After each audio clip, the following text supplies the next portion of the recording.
est 20 h et vous le voyez, Emmanuel Macron est réélu avec 58% des voix. Premier président sortant de la Ve République à être réélu hors période de cohabitation.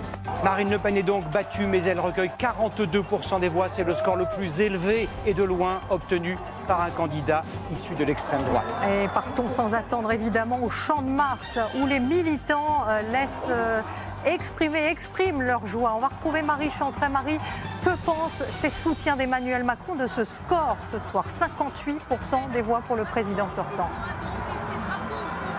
Cris de joie et de soulagement, Anne-Claire, vous le voyez sur ces images avec ces drapeaux européens, ces drapeaux français qui flottent. Des milliers de militants sont présents ce soir ici sur le Champ de Mars avec en fond la Tour Eiffel. Emmanuel Macron, premier président réélu de la Ve République hors cohabitation après une campagne quelque peu délicate et compliquée, âgé aujourd'hui de 44 ans.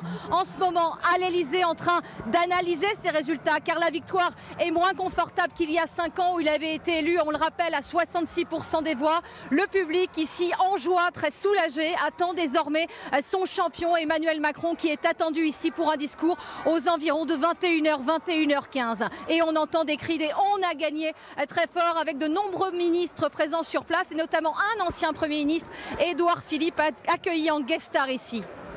Marie, élément très important de ces images, on savait qu'Emmanuel Macron avait fait de cette élection présidentielle un référendum pour l'Europe.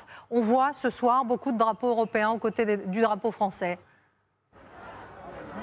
Absolument, et ça a été le cas tout au long de cette campagne que je disais encore contrariée. Il y a eu peu de meetings, mais à chaque rassemblement, ces drapeaux européens flottaient dans la foule et étaient distribués au public. C'est encore le cas ce soir. L'Europe, c'est une valeur fondatrice aujourd'hui du programme d'Emmanuel Macron et de ce qu'il veut faire. Et on le rappelle, il est actuellement président de l'Union européenne. Et donc effectivement, c'est forcément un des piliers aujourd'hui de ce qu'il veut faire de la présidence française. Et il l'a répété, il ne cesse de répéter référendum pour l'Union européenne. C'était ce que représentait ce soir pour lui ce deuxième tour de l'élection présidentielle.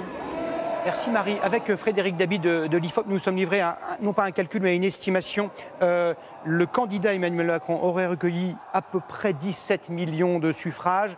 La candidate Marine Le Pen, un peu plus de 12 millions. Donc environ 5 millions de suffrages d'écart entre les deux. Voyez ces deux images. Allons dans un instant retrouver Mathieu Demoulin chez Marine Le Pen au pavillon d'Armenonville dans le bois de Boulogne. Première réaction et on l'imagine, déception très grande, immense déception du côté des supporters de Marine Le Pen.